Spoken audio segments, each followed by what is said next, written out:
nice and should not as sunny as it normally is, but bit later, obviously, later first race, and yeah, it's been a different testing situation with all the testing ban, you know, and so a lot of teams are here probably a little bit undercooked, but we're all in the same boat, so that's something that we're all looking forward to, getting the season underway, as you say, mate, and yeah, good season ahead, and looking forward to it.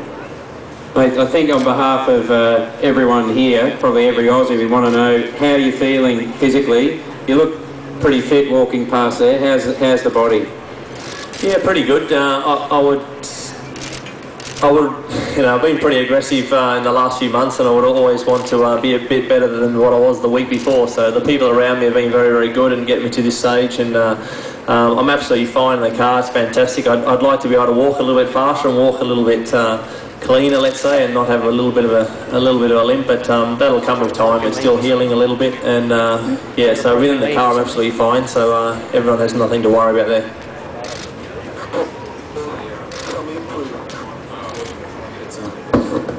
Thanks, mate. It's great that you're feeling good in fitness terms. What about the car? Everyone interested in the car this year, and how you feel after the pre-season testing? Yeah, we're going in with a little bit of optimism, actually. We're looking forward to seeing how all the times obviously roll out after qualifying, and you know, Barcelona and Jerez, we tested 2 tracks in Europe basically for the whole winter testing, and now we come to different venues, so we've got to get our head around Albert Park very, very quickly, which is the same every year, but no, we're optimistic we're going to be somewhere up there, and looking forward to that. You enjoy coming home? You enjoy the Albert Park track?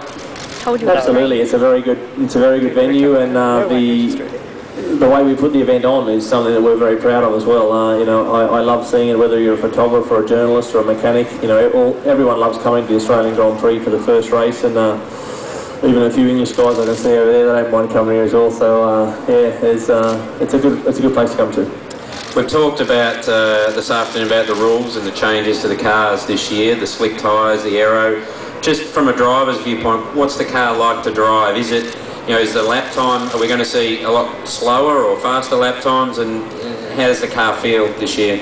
I think to the naked eye you won't see too much difference in pace. The cars will still look very, very quick. It's only about a second and a half slower than what we were doing last year, so they're still very, very quick, and the slicks give an opportunity for the tyres to work a little bit in the slow speed corners, and then aerodynamically, yeah, Timo's just arriving, I'm talking bullshit, but yeah, so yeah, aerodynamically the car's lost a bit of grip in the quick stuff, but yeah, I think basically the driving is pretty similar, mate. The feeling is similar, and it'll be similar for the fans.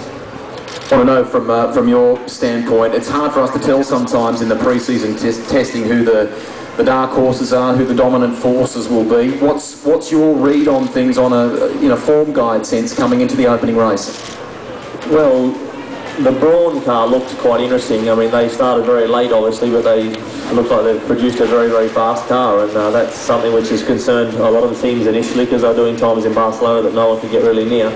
And then you've got actually Toyota and you know, you can never underestimate Ferrari, but there's so many teams doing the same lap time at the moment, with the exception of Brawn. So we'll just have to see how that goes, you know, come this weekend. But yeah, the only probably surprise is McLaren, in terms of they haven't really been up there so much. So that's the only surprise in terms of maybe the lack of performance from them. But you never underestimate McLaren. Let's talk about the sideshow, because the point score and the debate about the point score and what may or may not be happening has been an interesting one. Just clarify for the audience here, it sounds as though we're going back to exactly what we had in 2008, is that correct? Yeah, that's right. We're having just a normal point system, which is very easy for everyone to understand, and basically, yeah, the bloke with the most points wins the championship, and second, third and fourth and so on. So they've changed their mind again, and we've washed our clothes in public again. Just quickly on the rules again, the KERS has been heavily in the media, the kinetic energy recovery systems, push the pass button. When will we see it on the Red Bull, and who do you think will be running it this weekend? I think Ferrari will start with it. I think Renault will have it. I think McLaren will have it. Probably BMW, depends on. Kubica's a little bit heavy. Robert's the same size as me, so we're classed as heavyweights these days. So unfortunately, it suits the small guys, you know, like Timo and these sort of short guys. So but we're not ready anyway. Even if I was lighter, Sebastian's obviously quite light. We're not ready as a team to run curves, and it's going to be quite a while, probably maybe 5 to 6 races before we run it. Have you had some time to quickly catch up with the family and bits and pieces like that on your way through to Melbourne? Yeah, I was in Queanbeyan yesterday, so I saw Mum and Dad there for a little period, so that was good. And arrived down here in Melbourne this morning, so it comes around quick as it always does, and yeah, we're now looking forward to getting into it. We know that this place, Albert Park, and this event hold a very special place in your heart, not just because it's your home race, but you had a wonderful result in this particular event, in your debut Grand Prix.